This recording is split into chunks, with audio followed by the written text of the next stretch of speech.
everything with your goal is going wrong right now, I want to be the one to tell you that is totally fine. That is good news. It means that you are on the path. This is exactly what is supposed to happen when we go after our goals.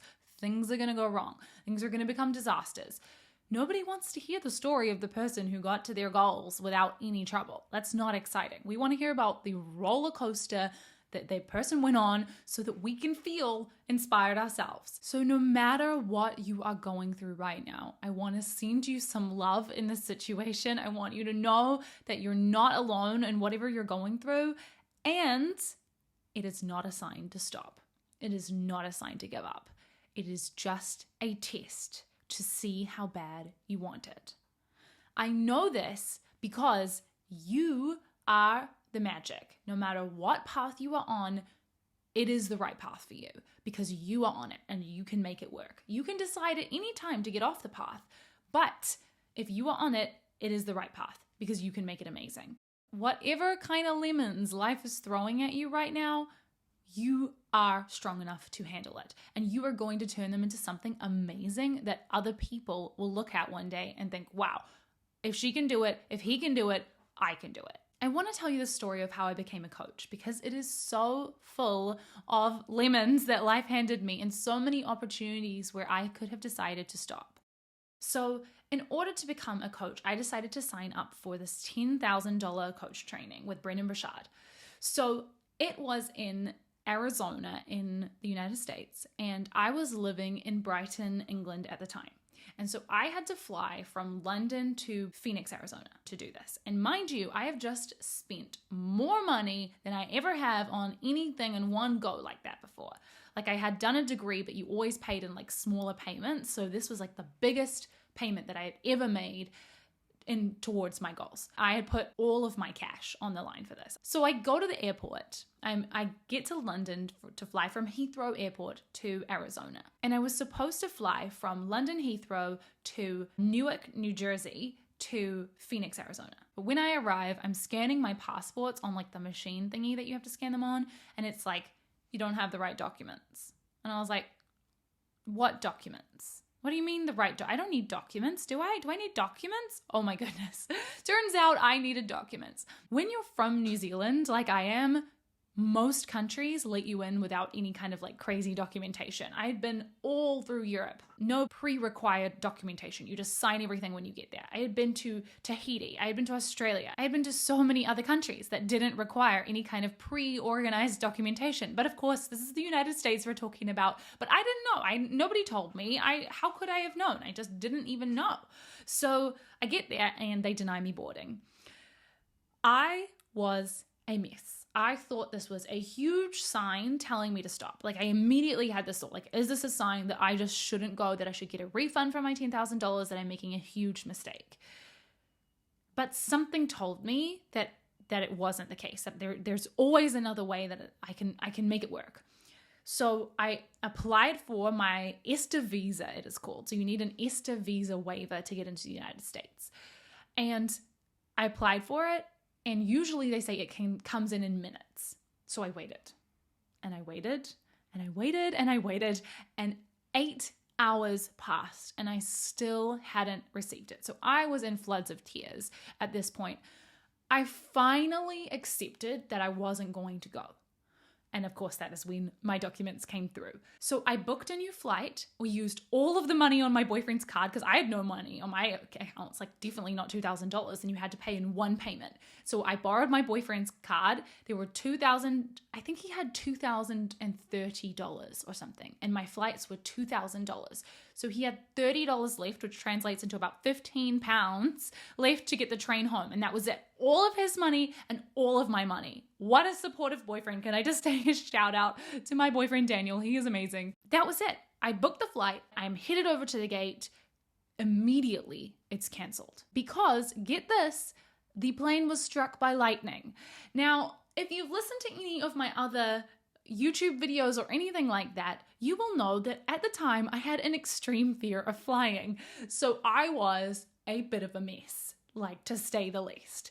And I could easily have taken this as a sign to not get on a plane, not to go to Arizona. You've spent all this money. It's not working. The universe is telling you no, no, no, no, no. But I decided again, nope, I'm just being tested to see how bad I want it. This is not a sign to stop. So I said to the airport staff, okay, you've canceled my flight. What are you going to do about it? Like, I have to be in the United States.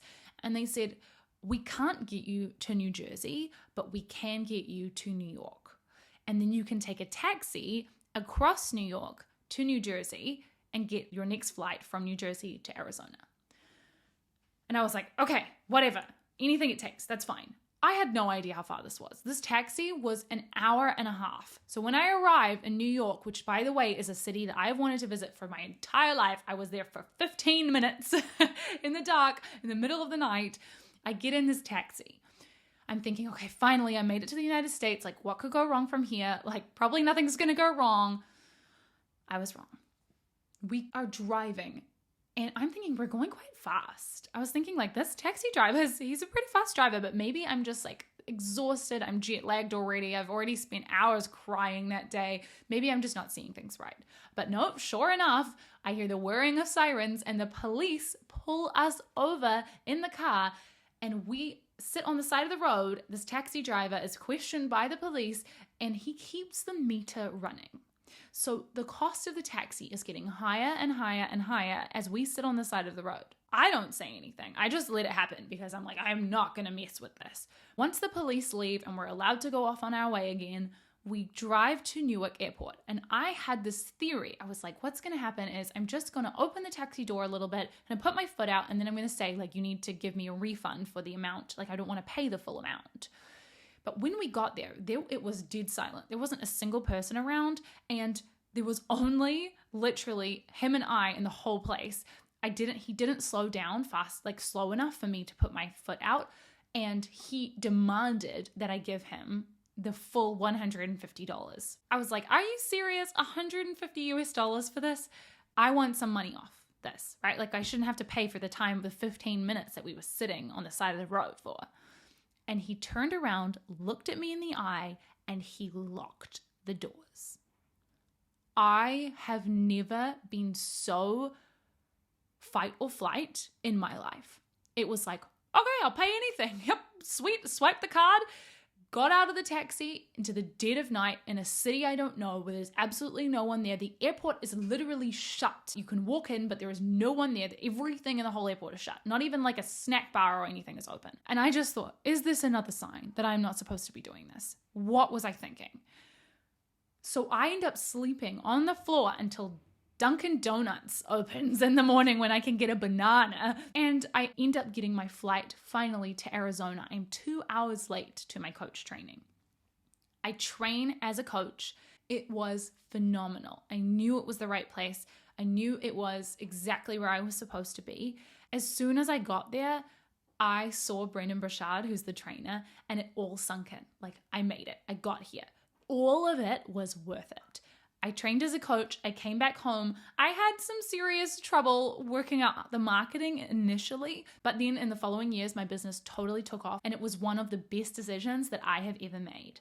I seriously thought I was going to get kidnapped in that taxi at that time. It was terrifying. And I know that what you're going through right now might be even more serious. But whatever it is, you can decide that it is just a test to see how bad you want the thing, the goal, the dream that you are going after. And I promise you, if this is what you want, if it is really the thing that you want, it will be worth it. I walked away from that high performance coach training the next level of myself, completely different, up-leveled version of myself. And I would never have had that experience had I just got on the plane, got there, and had a great time at the coach training. It was the experience getting there that totally made the entire thing have so much more value to me. And now I'm so grateful for that experience because it really taught me that I can do anything I put my mind to. Even if I'm terrified of flying, I potentially getting kidnapped in a taxi, and I've run out of money and I'm having to spend other people's money to do this, I can make it happen. So wherever you are at right now, I'm sending you a big hug. Know that you can get through this. Keep going. It will be worth it. All right, that is today's episode, and I will talk to you in the next one.